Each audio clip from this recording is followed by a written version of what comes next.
You don't hear much about them, but there are at least 4 American hostages in the hands of terrorists in Syria.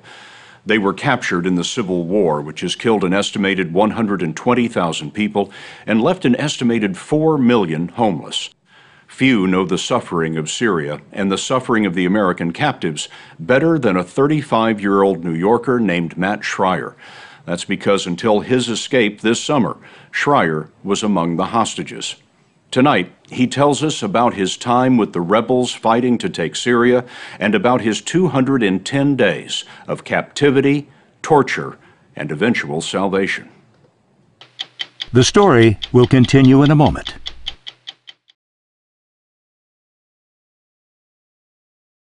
Gunfire was all day, sniper fire all day. I mean, we were behind a wall and you couldn't come out from that wall. If you stuck your head out from that wall, they would blow it off. Matt Schreier is a war photographer, and like most journalists, he slipped into Syria with the help of the Free Syrian Army, a moderate rebel group supported by the United States.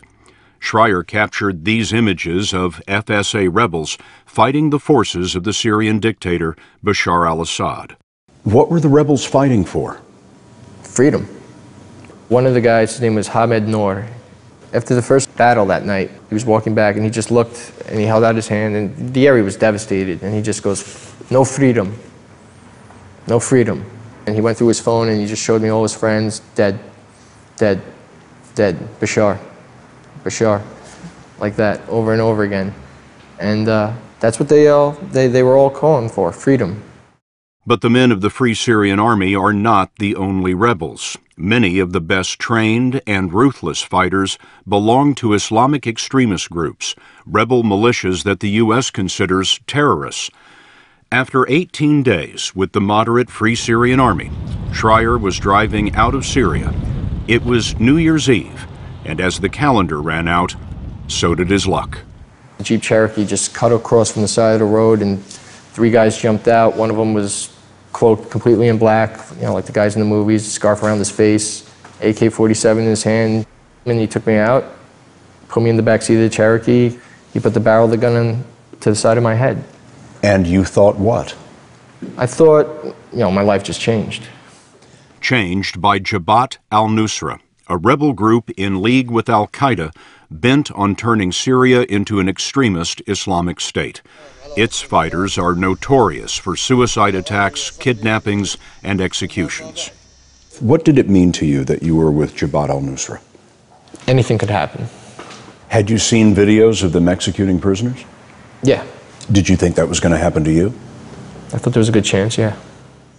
They threw Schreier in with other prisoners in what had been a children's hospital. All I knew was that people were getting tortured, because my second day there, that's when I started hearing people screaming. And you'd hear, whack. And they enjoy it. One of them said, gets me closer to God. Torturing people? Yeah. He told us the chief of torture was a man named Kawa.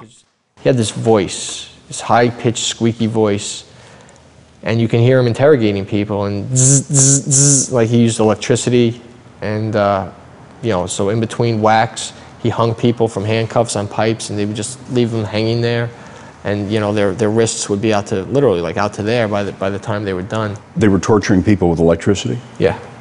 His captors accused him of working for the CIA and said that he would be judged before an Islamic court. But that day never came. How did you count the days? I just said them every day, like 5 times a day. I mean, I was very hard on myself when it came to that. You know, I was very strict and disciplined. What do you mean you said them to yourself? Every day, March 1st, 2013, just like that. Discipline like that helped him endure, and so did making a connection with the younger guards. He told us that he joked with them, taught them to fist bump, and learned a little Arabic along the way. After 21 days, one jailer named Mohammed moved him to a cell where another prisoner was lying on the floor. This guy shoots up, and his beard's out to here, and he's dirty, and he's talking to Muhammad in Arabic, like, da, da, da, and Muhammad's just like, Ameriki, like you. And I was like, what are you talking about? I didn't believe him. because the guy was speaking Arabic, you know, and he looked like he had the beard and everything. So, and I looked, I was just like, oh my God, he is an American. You know, it was a curveball. Like, I didn't expect this at all. You know, like, one of the first things I said is like, oh my God, they're collecting us. The collection is made up of at least 4 Americans. The families of 2 of them don't want us to use their names because they believe that would make it harder to negotiate their release. Journalists Austin Tice and James Foley's families asked us to show you their pictures to remind people that their loved ones are missing. After holding Schreier for 33 days, Jabhat al-Nusra decided to kidnap his identity too. He told us that masked men speaking English with no accent forced him to give up his passwords. To throw people off his trail, they sent this email to his mother. "Sorry, but I have no internet and no time. I'm doing a lot of amazing photos here." Yes, they spelled here H-E-A-R. If spelling was a challenge, his captors showed talent with numbers, the numbers on his credit cards. What did they buy with your credit cards? Mercedes parts, Ray-Ban sunglasses, tablets, laptops, cologne, and a lot of iTunes purchases. iTunes? iTunes, yeah. What did it come to by the time they maxed out your credit cards? About 17 grand. After 37 days in the basement of the Children's Hospital in the city of Aleppo, Schreier says one of his jailers noticed gouges in the door of his cell. They accused him of trying to escape and made certain he would never try again. And there were like 10 guys with the masks on, dressed in all black. And then they brought me down and sat me down. They put the tire on me, and they flipped me over, and there was a guy in charge. He said, give him 115. They started whacking my feet. How was it that they used a tire to tie you up? They put your legs, they make you sit like this, and then they put it over your knees. Like a car tire? Yeah. Then they'll take a stick and they'll wedge it on top. So now it's locked over. It's locked into place. You can't bend your legs. And then they flip you over, you get your feet in the air.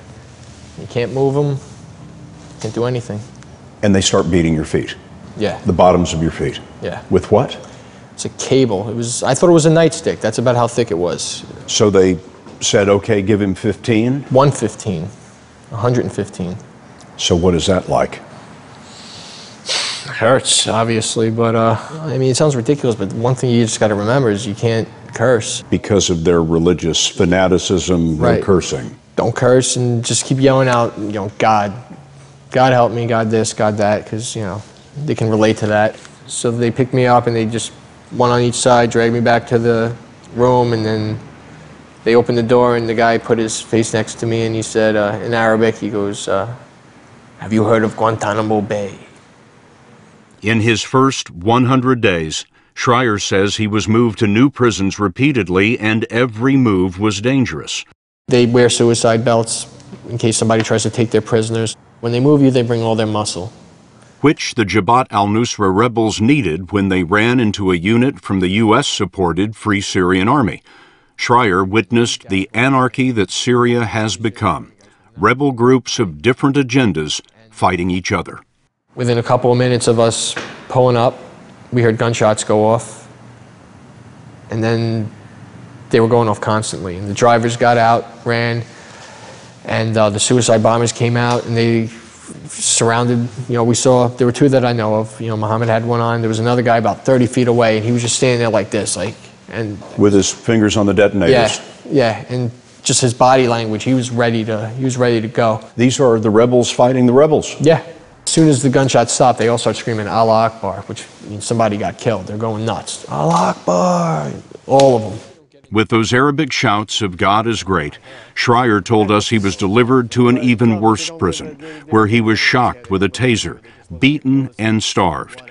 As the months went by, there would be 6 prisons in all, and when he reached the last one, he was thrown into yet another basement cell. But in this one, there was something different near the ceiling. In like 5 minutes, I noticed the window had wires all across the outside, not thin wires, they were thick, and they were concreted into the foundation of the building. But once upon a time, somebody must have broken in because the last window was, the wires didn't match up. He spent weeks looking at the wires but not touching, not after being tortured for those gouges in the door. And I would stare at it. And I figured it out. Horizontally, they had 3 wires crossed, but they only welded it on one side. So I said, if I take out the verticals, I can bend them and take them out one at a time. Then I can bend the welded pieces back because they weren't welded on both sides. Schreier waited for the holy month of Ramadan when the faithful fast. He expected his guards would be sleeping through the day. On July 29th, his 210th day in captivity, he went at the window. I put both my head and then both arms through first, you know, and I Supermaned out. It squirmed a little bit, made a lot of noise, and I got stuck around my waist because I was wearing my pants. So I reached in, I unbuckled my pants, and as soon as I unbuttoned them, I just slid right out.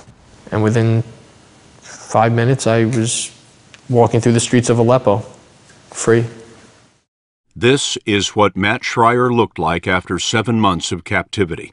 But his ordeal wasn't quite over. Armed with only the Arabic he'd managed to pick up in prison, he walked through the bombed-out streets of Aleppo, looking for the U.S.-backed rebels from the Free Syrian Army. I went up to one guy. He was in a truck sleeping, and I said, I ran up to him. I learned the Arabic that I needed to know. I said, help me, kidnapped by criminals. And he goes, that means no, in the Arab world. And he just closed his eyes like I didn't see nothing. So I was like, great. So I started zigzagging. It's like alleys. The city's like alleys. And I got to a main road, and I saw an old man. I did the same thing. I said, Mujrimi Maktuf, Sayadni Ajuk, help me. And he goes, no. And by now, people are waking up. I got to one point, I turned, and there was a guy with his back to me with an AK, and I just turned around and walked the other direction, zigzag, zigzag, zigzag. So I saw 3 guys on the corner, and I walked up to them, and I was like, in Arabic, I said, where's the Free Syrian Army? Turned out, just around the corner. They took him to the Turkish border, and he called the U.S. Embassy. They called my mother. I can speak to my mother. I spoke to my sister. And 2 days later, they put me on a plane to JFK. What'd you tell your mom? Sorry. I'm sorry. I'm okay. You know, 7 months is a long time to just disappear in the most dangerous country in the world.